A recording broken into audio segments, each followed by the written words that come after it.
Daghang salamat. Maayong gabi kaninyong tanan. Palihog, manlingkod. Mga kaisuunan kong Dabawenyo, ladies and gentlemen, mga kababayan, Assalamualaikum warahmatullahi wabarakatuh. Madayaw,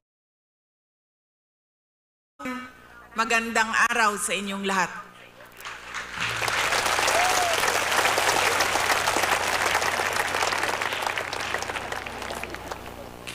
Unahin ko po muna ang aking mga pagpapasalamat. Una po, ang aking pagpapasalamat sa Kingdom of Jesus Christ, sa inyong paanyaya sa akin na dumalo sa inyong 39th anniversary. Maraming salamat po sa inyong imbitasyon.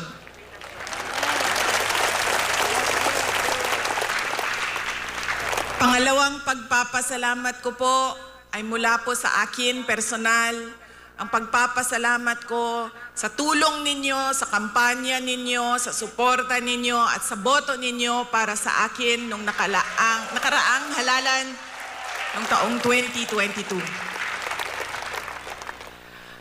Ang susunod na pagpasalamat ay mula sa akin pa. Pagpapasalamat sa inyong lahat sa suporta ninyo sa aking trabaho noon sa Department of Education at patuloy na suporta ninyo sa aking opisina, ang Office of the Vice President.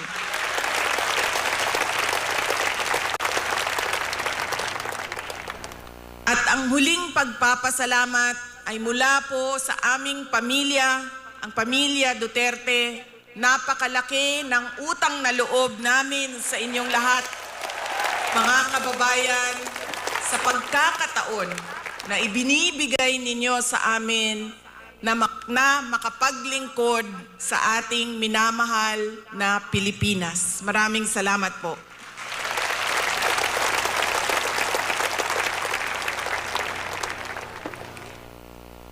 Nasabi ko na po,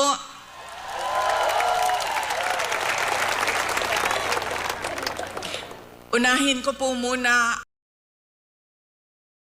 ko rin na nasabi ng miyembro ng Kingdom of Jesus Christ na sala manggunitanan ni Inday Sara ug nidagan pa siya presidente dili ta magkalisod-lisod ani atong nasod.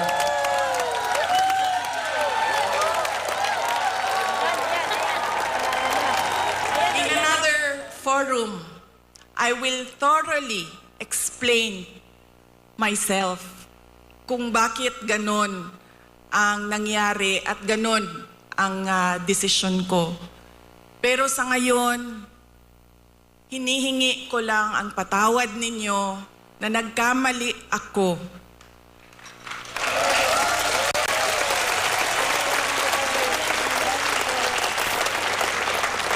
Nagkamali ako sa paghingi ng tulong at suporta niyo para kay Pangulong Bongbong Marcos.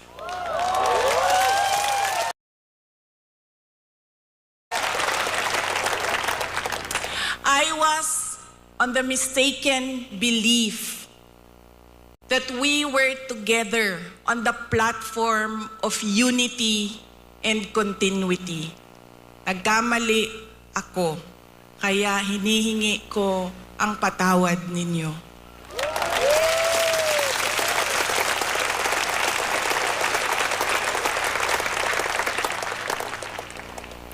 You know, this has been going on for 9 days, ang assault sa inyong Kingdom Nation.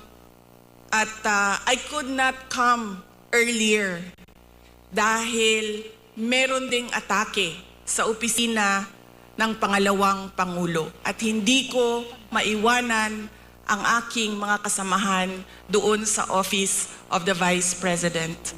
But always remember na wala man ako sa mga masasayang araw ninyo, pero nandito ako lagi sa inyong kalungkutan. I will always be with you in your darkness. Bago ako pumunta dito, doon sa Manila, sinabihan ako, huwag kang lumapit sa KOJC dahil talo ka dyan. Kalaban mo administrasyon, kalaban mo dayuhan na superpower. Sabi ko, sa taong nagsabi sa akin noon, walang contest. Hindi ako matatalo. Walang kompetisyon. Bakit ako matatalo?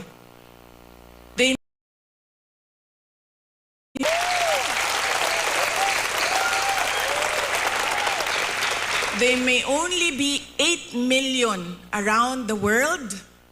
Sabihin na natin na 6 million lang doon ang Pilipino, pero Pilipino pa rin sila.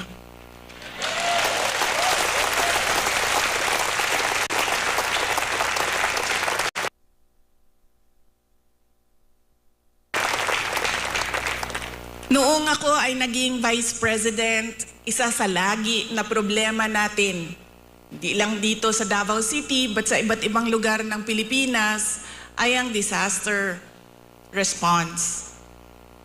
So nung ako ay umupo, in-institutionalize namin ang Disaster Operations Center ng Office of the Vice President.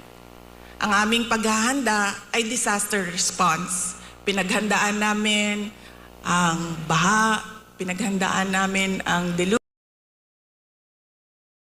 namin ang earthquake, lahat ng maisip mo na kalamidad, pinaghandaan namin. Pero nasabi ko doon sa mga kasamahan ko sa Office of the Vice President, we have not prepared for a crisis such as the kingdom of Jesus Christ. So anong sabi ng libro natin dyan sa Disaster Operations Center? Ano ang dapat nating gawin sa krisis at disaster na ito? Lahat sila walang masagot. Kahit ako matagal, ako nag-isip kung ano ba ang response namin. Because this is a crisis. It is a disaster. And ano dapat ang tugon ng Office of the Vice President? At isa lang ang naisip ko. Sabi ko, as Vice President and as a Dabawenyo, I will be there to comfort them.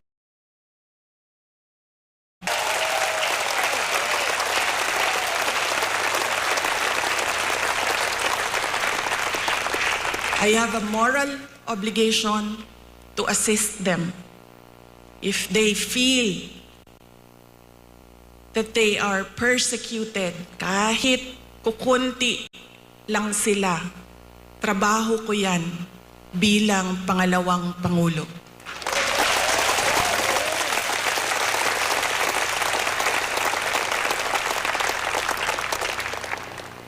Doon din sa amin, sa Office of the Vice President, sabi nung isang kasamahan namin, doon sa USEC namin, sabi niya, USEC, ano bang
na nila mabili mahal ng pagkain. 2 beses na lang kumakain sa isang araw. Yun ang kawawa. Sila ang dapat tulungan. Dumadami ang naghihirap sa ating bansa. Dumadami ang nahihirapan makahanap ng regular na trabaho. Sila ang totoong kawawa at kailangan ng tulong natin.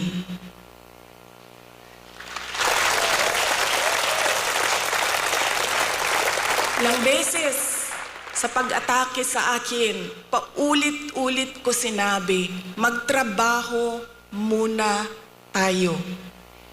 Because we owe it to our countrymen, because we made promises on stage na we will do something for our country. Paulit-ulit yan noong 1 taon. Hanggang ngayon sinasabi ko, magtrabaho muna tayo. Mas maraming nangangailangan ng tulong kaysa mas interesado sa politika.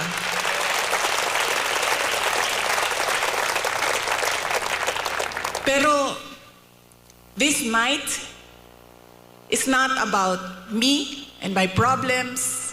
Hindi ako kawawa. Mas kawawa ang mga kaibigan natin na natutulog sa politika.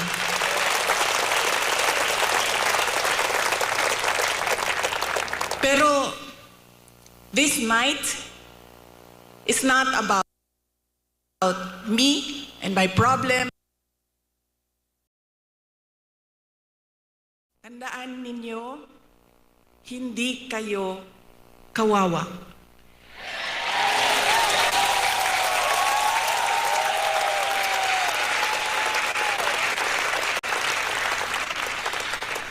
Tungod kay ang langit nung amahan naa pirmi kaninyo.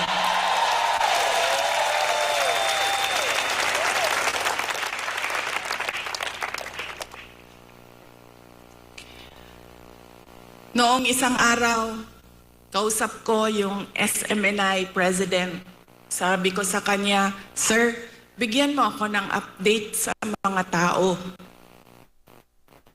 Sabi niya sa akin, 3,000 kapulis, 4,000 kapulis, 5,000 kapulis, ilang gipadala dinhi sa Kingdom Nation. Nalisang na ang mga tao. Nangahadlok na sila.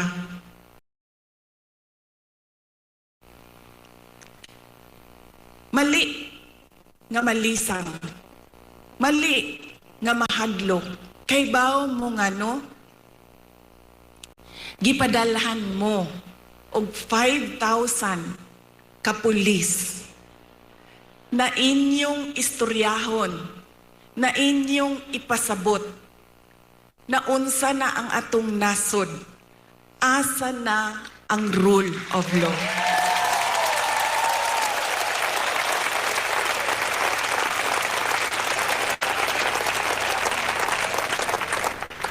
Ipadala sila dinhi para hadlokon mo. Gipadala mo sa Ginoo para pasabton sila.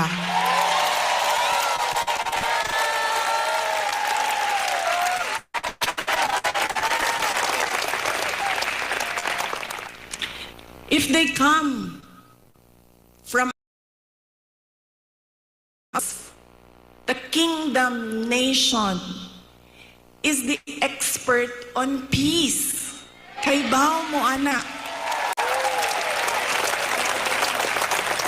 Dabaweños are peace-loving Filipinos.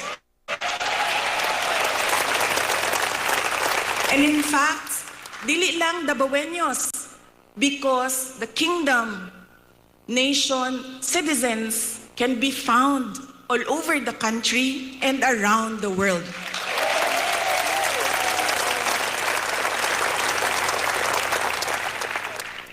Kung ang gidala ni nila, if they bring you violence, give them peace. Show them peace.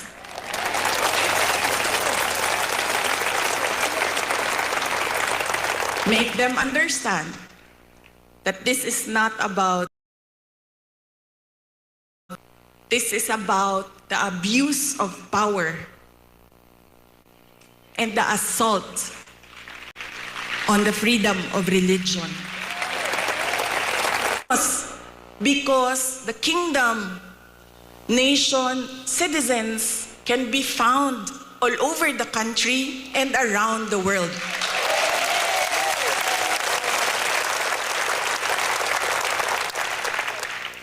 Kung ang gidala ni nila, if they bring you violence, give them peace. Show them peace.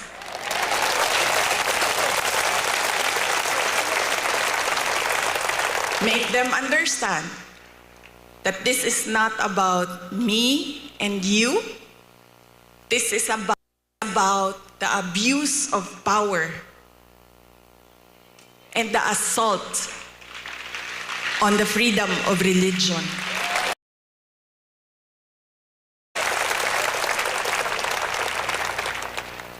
Violence, you have peace. Bullets and tear gas, what do you have? You have the words of the Almighty God.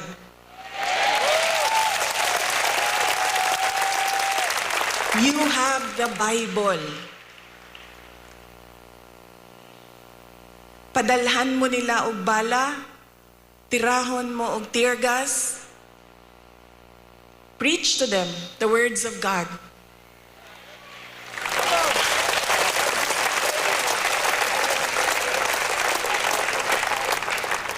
Pangtulo, if they come from the evils of Satan, what do you have? You have the goodness of the Lord.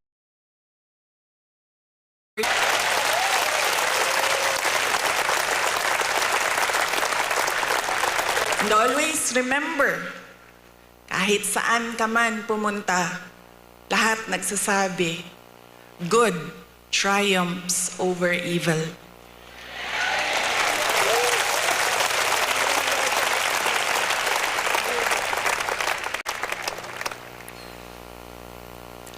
Ang ako ang lola sa mother's side, maternal grandmother nako, buhi pa siya karon, kaluoy sa Ginoo. She's blessed with a very long life. She's in her 90s.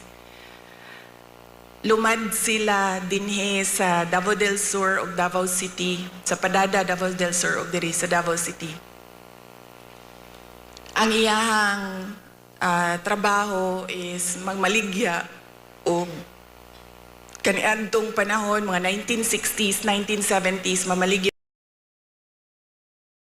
kanang mga murag ukay-ukay kung ginatawag nato karon. Onya, mamaligya og mga lain-laing klaseng dry goods.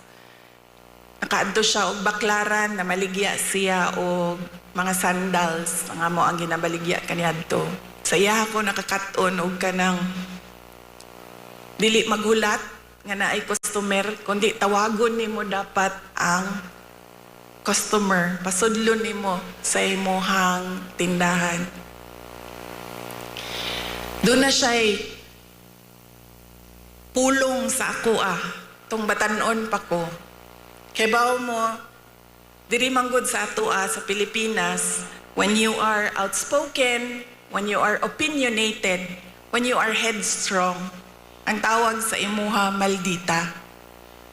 I feel that it is wrong, pero somehow, siguro sa ato ang mga Pilipino, na kung mutubag ka, tawagong kag maldita. So, tung batanon pa ko, ang ako ang lula, mag-istorya, mga saba tingali, unya, mutubag ko, Wingon dayon na ang ako ang lula. Hinay-hinay ka, Inday. Kay ang gaba sa motong kaganina, I know, dili gyud ko makasulti when our preacher said, love your enemy. Aga-ana lang yun ko.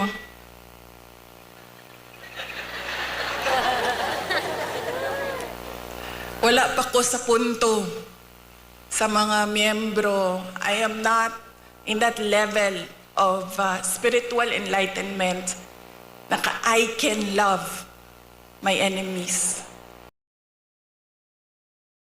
Bel. O to kaganina nag-ana ko. Para di ko makasala.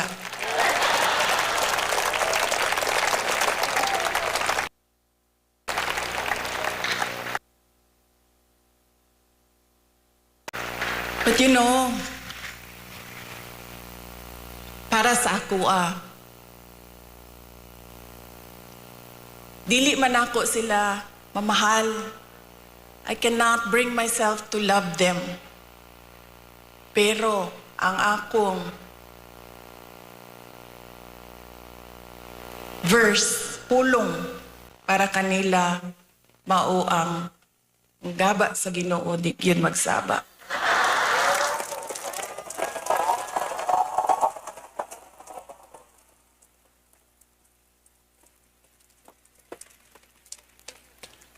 Mauna siya ang pilapuring. And God will take care of you all the more because kamo, you can love your enemies. You can forgive. So you will gain victory.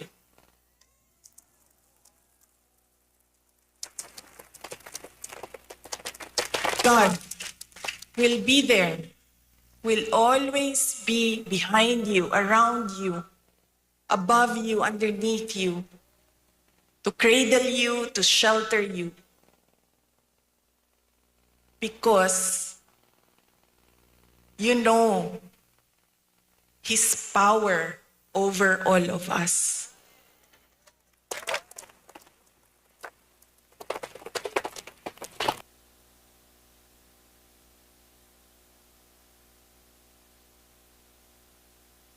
Wall, and then anniversary. Nakauna-una ko nga sa pagtuo sa mga inchik, malas magud ang 9.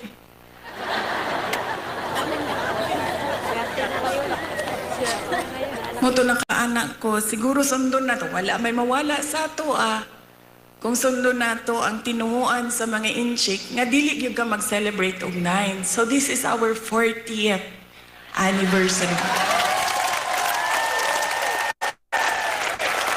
And mamalakpak ta para sa 40 years.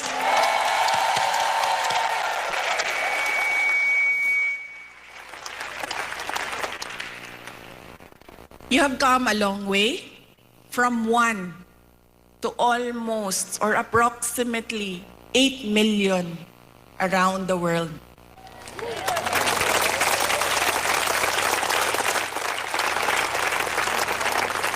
You have overcome challenges, and every challenge made you stronger, made you more united.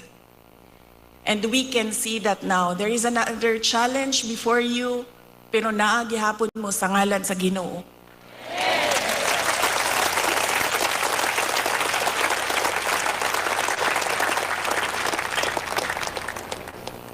Ug sa tanaw nako, sa kadaghan, sa kalisod, ug sa kadaghan sa pandaot, ug sa kadaghan sa dili pagtuo sa inyo ug sa kadaghan sa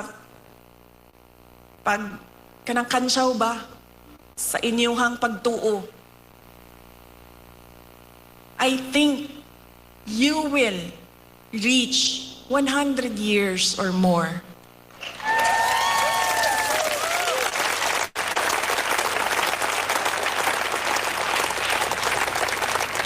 Magpadayon basta ang inyong pagsalig ug pagtuo hugot dinha sa Ginoo.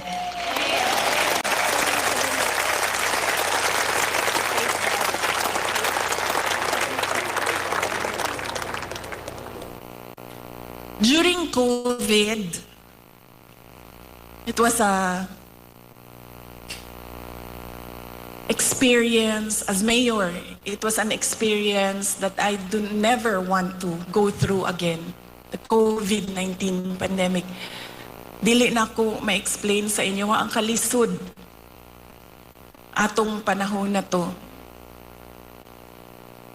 Nga dunay mga gipangayo sa imuha nga COVID-19 response, pero walay budget ang syudad para punduhan ang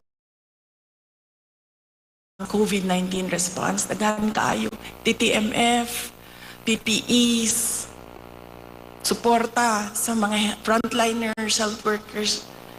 Dili na ko gusto mo sa bato.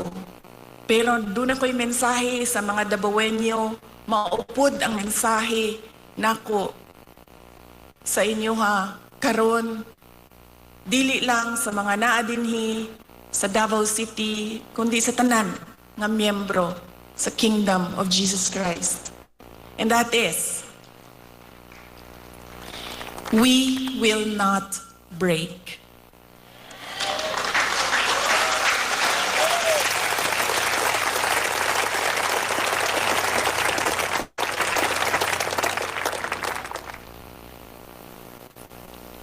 On my way here, kaganina, nag-ingong ko nga, I will leave you with a verse.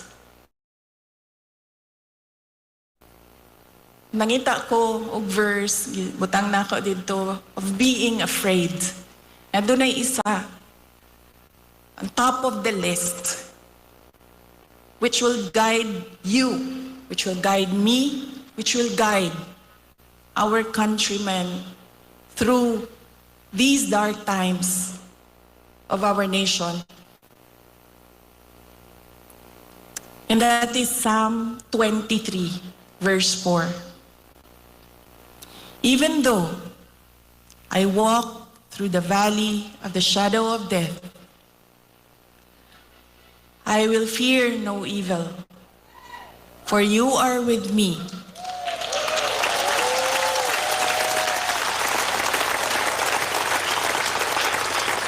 Your rod and your staff, they comfort me. Ayaw mo kalimot na ay ginunaw sa ato ang tanan.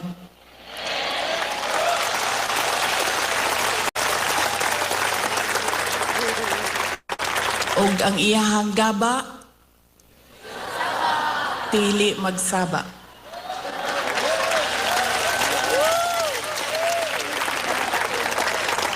Let us clap for 100 more years.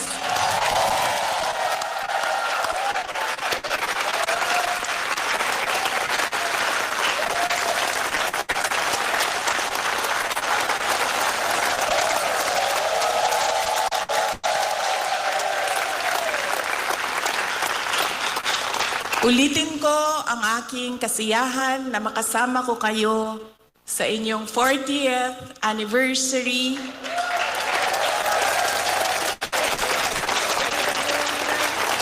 We will not break. Happy 40th anniversary, Kingdom of Jesus Christ.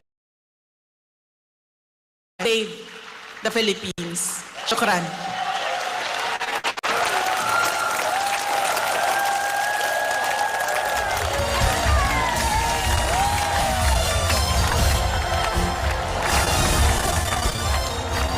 Daghang salamat, the Vice President of the Republic of the Philippines, Honorable Sara C. Duterte.